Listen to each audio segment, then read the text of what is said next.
লাকাদ খালাকনাল ইনসানা ফি আহসানি তাকওয়ীম।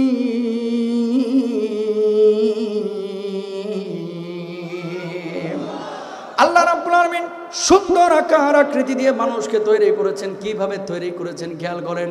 5টা আঙ্গুল আল্লাহ রাব্বুল আলামিন দিয়েছেন। যদি 3টা আঙ্গুল দিত তাহলে খাবারের লোকমা কিন্তু ধরতে পারতেন না 3 আঙ্গুল দিয়ে। কথা কন্টেক কেনা।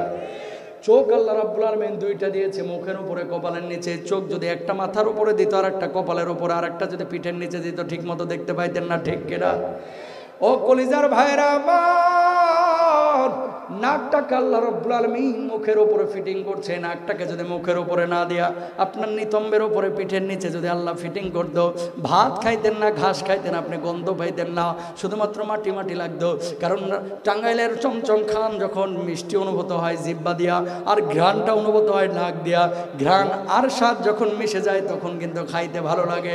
সর্দির সময় নাক যখন বন্ধ হয়ে যায়, আপনি যখন রোস্ট খান, পোলাও খান, তখন কিন্তু নাক দিয়ে ঘ্রাণ না পাওয়ার কারণে খাবারের মধ্যে কোনো স্বাদ পান না। ঠিক কিনা? 32টা দাঁত না দিয়ে যদি আল্লাহ রাব্বুল আলামিন 2টা দাঁত দিত তাহলে কিন্তু ঠিক মতো খাবার খাইতে পারতেন না। হয়তোবা ফিডার খাই আপনার পোলার মতোই বেঁচে থাকতে হতো। কথা কর না কেন? তার মানে যেভাবে প্রয়োজন আল্লাহ রাব্বুল আলামিন সেভাবে আপনারা সৃষ্টি করেছে। তাকান, ওরে আল্লাহু আকবার। এই যে ভ্রু 2টা আল্লাহ রাব্বুল আলামিন ছাতার মতো দিয়েছে। যদি এই ভ্রু 2টা না থাকতো আপনি কিন্তু সূর্যের আলোতে তাকাইতে পারতেন না, খালি এরকম করে থাকতেন। আল্লাহু আকবার বলবেন না? এই ভ্রু 2টা কিন্তু শ্যাডো হিসেবে কাজ করে, ছাতার মতো। একজন মানুষ প্রতিদিন চোখের পলক ফেলে। এই যে ভাইজান ফেললো, এই যে আমি ফেলতেছি, এই যে ভাই ফেলতেছে, দেখছেন? প্রতিদিন চোখের পলক ফেলে 23,040 বার। জোরে বলেন সুবহানাল্লাহ। 23,040 বার। হৃদপিণ্ডটা প্রতিদিন স্পন্দন দিচ্ছে 1 লক্ষ বার। আপনি পেটের মধ্যে ভাত, গরুর গোশত, মাছ, ডিম, দুধ একসাথে খাচ্ছেন, হজম কেমনে হয়? প্রতিদিন 2 লিটার অ্যাসিড আল্লাহ তাআলা আপনার পেটটার মধ্যে দিচ্ছে। অ্যাসিডটা আপনার খাবারটাকে হজম করছে। জোরে বলেন সুবহানাল্লাহ। প্রিয় ভাইরা আমার, মানুষ বেঁচে থাকার জন্য প্রতিদিন অক্সিজেন নেয় 1.4 কিউবিক মিটার। এই অক্সিজেন যদি হসপিটালে সিলিন্ডার কিনে ব্যবহার করতেন, প্রতিদিন 24,000 টাকা বিল হসপিটালকে দেওয়া লাগতো। তার মানে আল্লাহর কাছ থেকে ফ্রি অক্সিজেন নিয়েছেন 1 মাসে 7 লক্ষ টাকার। আমি হিসাব করে দেখলাম, যদি একজন মানুষ হায়াত পায় 60 বছর, আল্লাহর কাছে ফ্রি অক্সিজেন নিয়েছে কত টাকার? হিসাব করে দেখলাম 54 কোটি টাকার। আল্লাহু আকবার বলেন না? এবার বলেন, এই জমিনটার মালিক কে? আসমানের মালিক কে? গোলামি দাসত্ব হবে কার? আল্লাহর জমিন ব্যবহার করে, আসমান ব্যবহার করে, আল্লাহর অক্সিজেন ব্যবহার করে দুনিয়ার কোন মানুষের গোলামি চামচামি কোনো মানুষ করতে পারে না। ঠিক না? গোলামি হবে একমাত্র। প্রিয় ভাইরা আমার, কিভাবে আল্লাহ রাব্বুল আলামিন আপনারা বানাইছে খেয়াল করেন। মায়ের পেটের মধ্যে আল্লাহ রাব্বুল আলামিন সূরা মুমিনুনের মধ্যে বলছেন, সুম্মা খালাকনান নুতফাতা আলাকাতান ফাখালাকনাল আলাকাতা মুদগাতা ফাখালাকনাল মুদগাতা ইযামা ফাকাসাউনাল ইযামা লাহমা।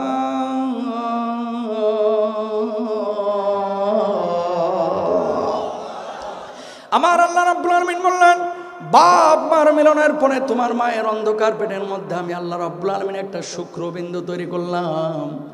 বাপ মার যখন মিলন হইল, শুক্রাণু ডিম্বাণুর মিলন ঘটায় আমি আল্লাহ একটা শুক্রবিন্দু তৈরি করলাম ওই নাপাক পানি থেকে।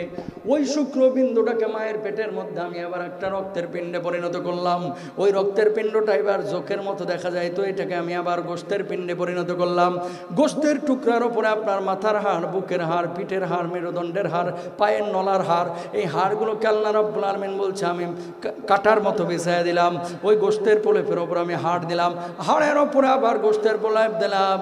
ওই গোশতের ওপরে সাদা কালো চামড়া লাগাইয়া সুন্দর আকার আকৃতি দিয়ে মায়ের পেটের মধ্যে আমি সন্তান তৈরি করলাম।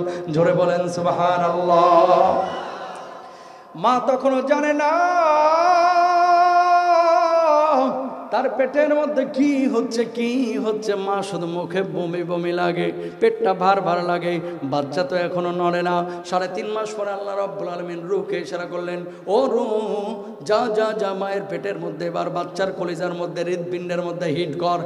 এবার আল্লাহ রাব্বুল আলামিনের থেকে ইশারা পেয়ে রূহটা যখন মায়ের পেটের মধ্যে ঢুকলো, বাচ্চার পেটের মধ্যে ঢুকলো, বাচ্চার হৃদপিণ্ডের উপরে হিট করলো, সঙ্গে সঙ্গে ওই বাচ্চা মায়ের পেটের মধ্যে পিলপিল পিলপিল করে নড়াচড়া শুরু করে দিল। জোরে বলেন আল্লাহু আকবার। এবার মা স্বামীর কাছে এসে বলে, ও প্রিয়তম স্বামী, তুমি তো আব্বা হইতে চলেছ। নিজের মায়ের কাছে ফোন দিয়ে বলে, আব্বা তুমি তো নানি হইতে চলেছ। শাশুড়িকে বলে, আব্বা আপনি তো দাদি হইতে চলেছেন। শ্বশুরকে বলে, আব্বা আপনি তো দাদা হইতে চলেছেন। পেটের মধ্যে 4 মাসের একটা রু আর একটা ছোট্ট বাচ্চা, অথচ গোটা পরিবারের মধ্যে খুশির বন্যা বয়ে যাওয়া শুরু হয়েছে, ঠিক কিনা? পৃথিবীর মহিলা প্যান্ডেল আছে নাকি? এখানে কি মহিলা প্যান্ডেলও আছে?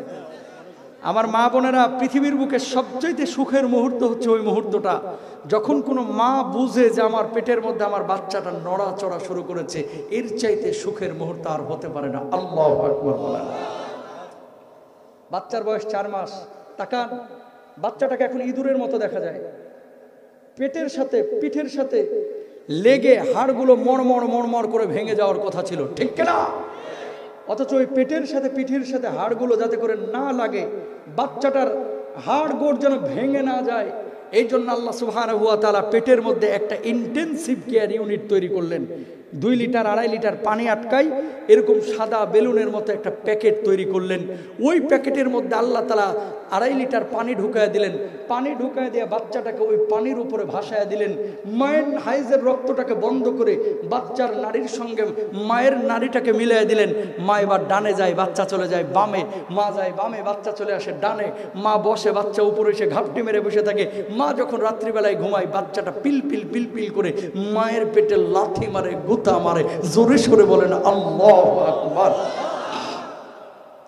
স্রষ্টা কে? আরো জোরে বলেন কে? তাকান, বাচ্চা যখন জন্ম নিল, একটা হয় বাপের মতো আর একটা হয় মায়ের মতো। ব্যাখ্যা কি?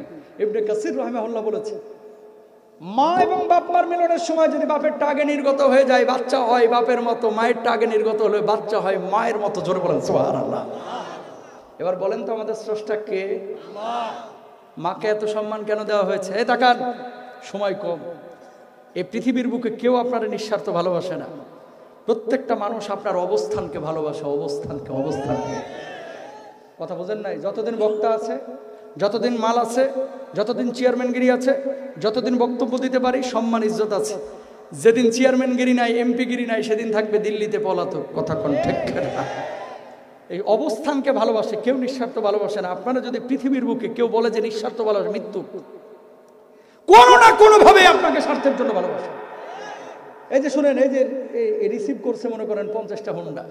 অনেক মাহফিল এরকম হয়, মাহফিল থেকে হুজুর যখন যাবে একটা হুন্ডা পাওয়া যায় না। তার মানে এত আগ্রহ ছিল আগে, এখন গেল কই? কথা কন না কেন? আপনাদের টাঙ্গাইলেই হয়েছে, এই চর এলাকা 2 বছর আগে 200 হুন্ডা দিয়ে রিসিভ করছে। কয়শো?